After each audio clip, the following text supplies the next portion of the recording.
मंच पे उपस्थित पूरे देश से आए हुए हमारे अध्यक्ष संघ के सभी सम्मानित पदाधिकारीगण और सामने जिले के कोने कोने से आए हुए सभी सम्मानित साथी माताओं बहनों,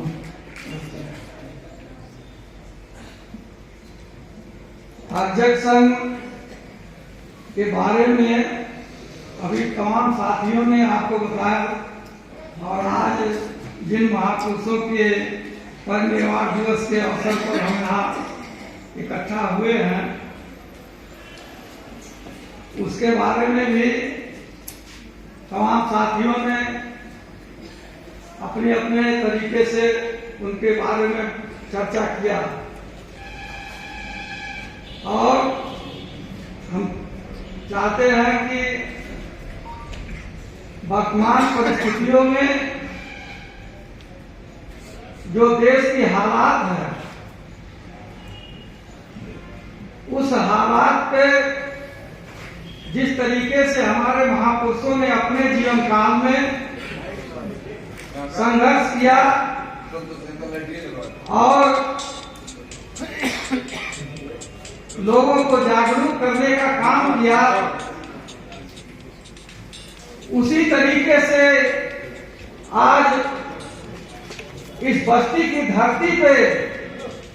पूरे देश से अर्जकों का जमावड़ा हुआ है और अध्यक्ष संघ की राष्ट्रीय समिति का यहाँ बैठक हुआ और उनके उपस्थिति में एक कार्यक्रम चल रहा है। अध्यक्ष संघ का 2007 में अयोध्या में राष्ट्रीय सम्मेलन चल रहा था। उस समय पूरे देश से लोग आए हुए थे और खास करके बिहार से तमाम महिलाएं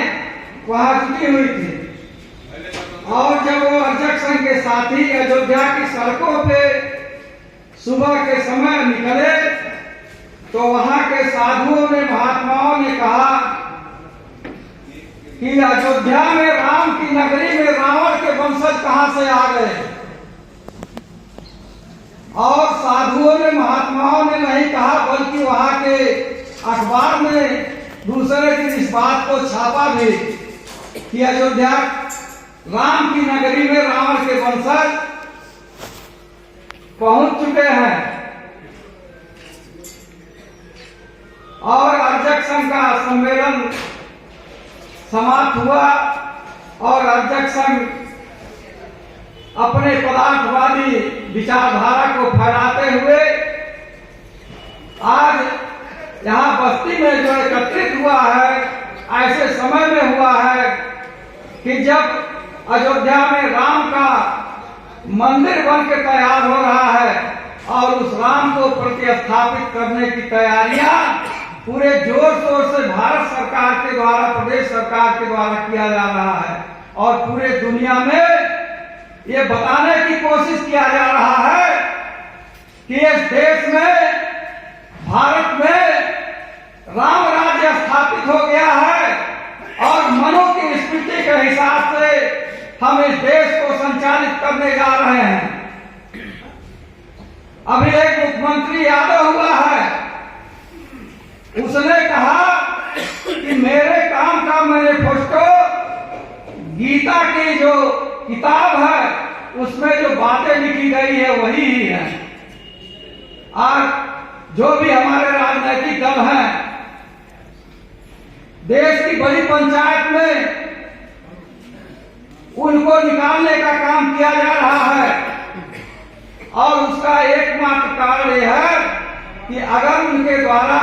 उस पंचायत में पहुंच करके निष्ठा के साथ अपने जिनके लिए वो बनाए गए हैं उनकी बात को रखने का काम करते तो आज देश की पंचायत से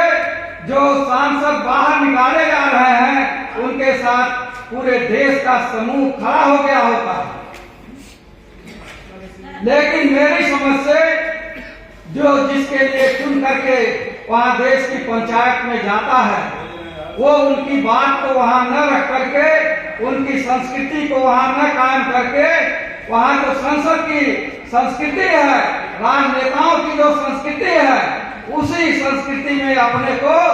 वो पाल लेता है और उन्हीं के साथ जो है उनका जो निधि मिलता है, सांसद निधि, विधायक निधि, उसको पाने के लिए वो उनके सारे क्रम में अपना भागीदारी सुनिश्चित कर देता है।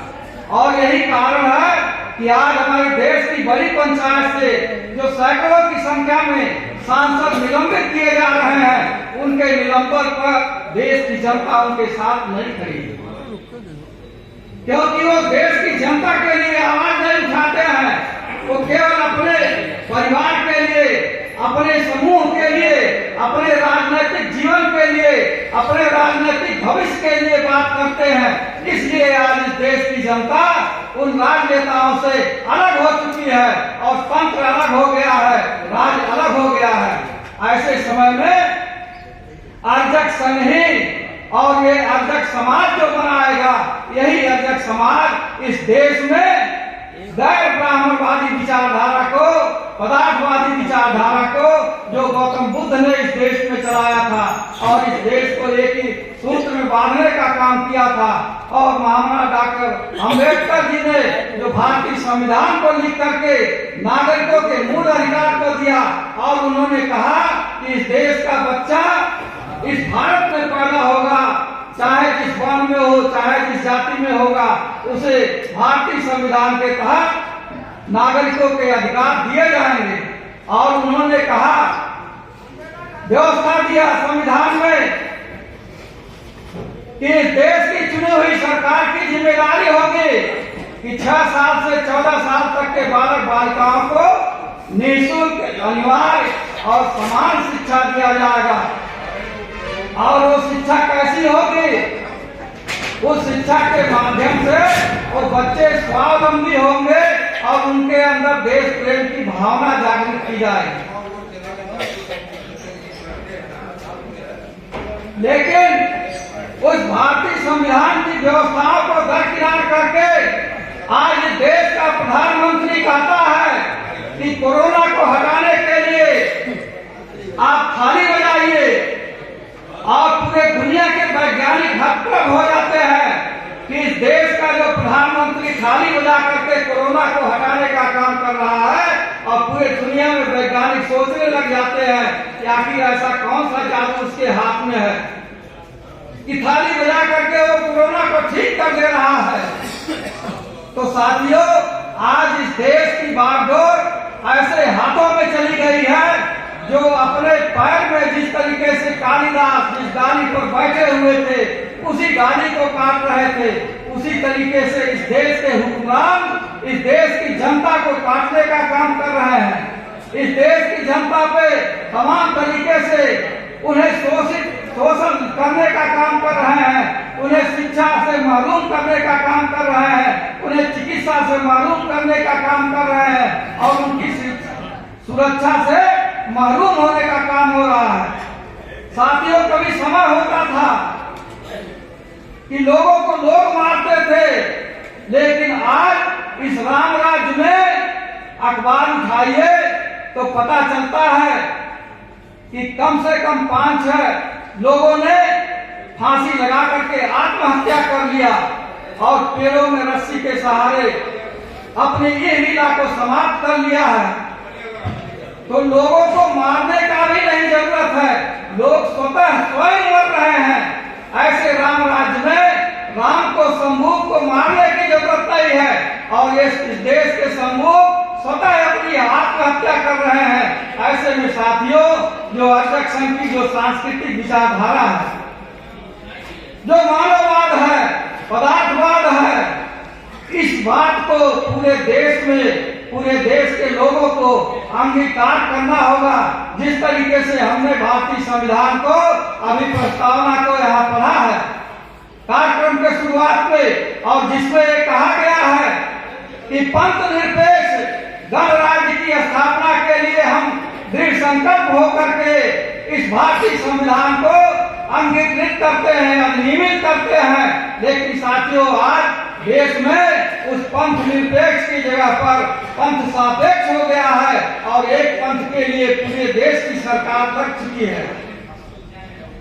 ऐसे में जो यहाँ हमारे सामने इस मंडप में अध्यक्ष साथी बैठे हुए हैं, वो राम राज्य के जगह पर वो कानून का राज्य चाहते हैं और भारत के संविधान का राज्य चाहते हैं, जिसमें सारे लोग स्वतंत्र रूप से अपनी उपासना कर सके, अपने बच्चों को शिक्षित कर सके और उन्हें स्वावलंबी बना सके। ऐसे कानून का राज चाहते हैं और ऐसी सामाजिक व्यवस्था चाहते हैं जहाँ मानव में कोई भेद न हो, हर मानव एक दूसरे को सम्मान दे और वो स्वयं सम्मान का पात्र बने। तो साथियों, आप सभी लोग जो हमारे महापुरुषों ने अपने समय में जो काम किया है, जो संघर्ष किया है, बाबा साहब डॉक्टर भीमराव अम्बेडकर के और हमारे ईवी रामास्वामी नायकर जी, इनके बारे में आप लोग जानते हैं कि इस प्रदेश में जब बसपा की सरकार बनी थी तो इन्हीं ईवी रामास्वामी नायकर की मूर्ति को विधान भवन के सामने लगाने की व्यवस्था सोची जा रही थी कि इनकी मूर्ति लगेगी तो संकेत के रूप में इस उत्तर भारत में इनके विचारधारा को फैलाने का काम शासन स्तर पर किया जाएगा। जिस तरीके से बाबा साहब ने कहा था कि सत्ता वो चाबी होती है जिससे सारे ताले खोले जाते हैं, उसी विचारधारा को लेकर के जब ईवी रामास्वामी नायकर के मूर्ति को लखनऊ में प्रदेश की राजधानी में लगाने का विचार हुआ, बसपा की सरकार बनी हुई थी, तो उस समय बसपा में बैठे हुए जो मंत्रिमंडल में ब्राह्मणवादी विचारधारा के लोग थे, उन्होंने उस बात का पुरजोर विरोध किया और कहा कि ईवी रामास्वामी नायकर की अगर मूर्ति लगती है तो लखनऊ के धरती में मनु की भी मूर्ति लगेगी और मनु की मूर्ति न लगने के नाते ईवी रामास्वामी नायकर की मूर्ति लगने का काम खत्म हो गया। साथियों, इस देश में अगर किसी व्यक्ति के मूर्ति से खतरा बनता है वो है बाबा साहब डॉक्टर भीमराव अम्बेडकर और ईवी रामास्वामी नायकर। इनके जिंदा रहने जितना समाज को ब्राह्मणवादियों को खतरा था, इनके मरने के बाद, परिनिर्वाण होने के बाद इनके मूर्तियों से उनको इतना ज्यादा खतरा है कि इनके मूर्तियों पर वो प्रहार करते हैं। अभी यहाँ शहर में कटरा मोहल्ले में अनुसूचित जातियों की बस्ती के मोहल्ले में एक मूर्ति अम्बेडकर साहब की लगी थी। अखबार में समाचार छपा था कल परसों में कि उनकी मूर्ति को हटा दिया गया और उस जगह को तमाम लोग कब्जा करना चाहते हैं। तो इस तरीके से इनके मूर्तियों से वो घृणा करते हैं और इनके विचार को स्वीकार करने और मानने की बात वो अपने मन में कहां से सोचेंगे। इसलिए साथियों, आज हमारे बीच में यहाँ जो भी लोग हैं वो ऐसे करीब लोग हैं। वो अयोध्या में जो सम्मेलन हो रहा था, जब वहाँ के लोगों ने कहा रावण के वंशज लोग आ गए हैं, तो हम सभी लोग रावण के वंशज के लोग हैं साथियों, और अर्जक संघ के लोग हैं और अर्जक विचारधारा को पूरे देश में फैलाने की जिम्मेदारी आप सभी साथियों की है। और जब अर्जक विचारधारा की संस्कृति इस देश में बनेगी तभी लोग एक दूसरे को विश्वास करेंगे और विश्वास होकर के एक मत होंगे, और जब एक मत होंगे तो आप आपकी शासन व्यवस्था आपके हाथों में आएगी। तभी आप अपने लिए नीतियां बना करके अपने खुशहाली का रास्ता आगे निकाल सकते हैं। इन्हीं बातों के साथ मैं हमारे जो महापुरुष हैं उनको आदर व्यक्त करते हुए अपनी बात को समाप्त करता हूँ। जय हिंद, जय।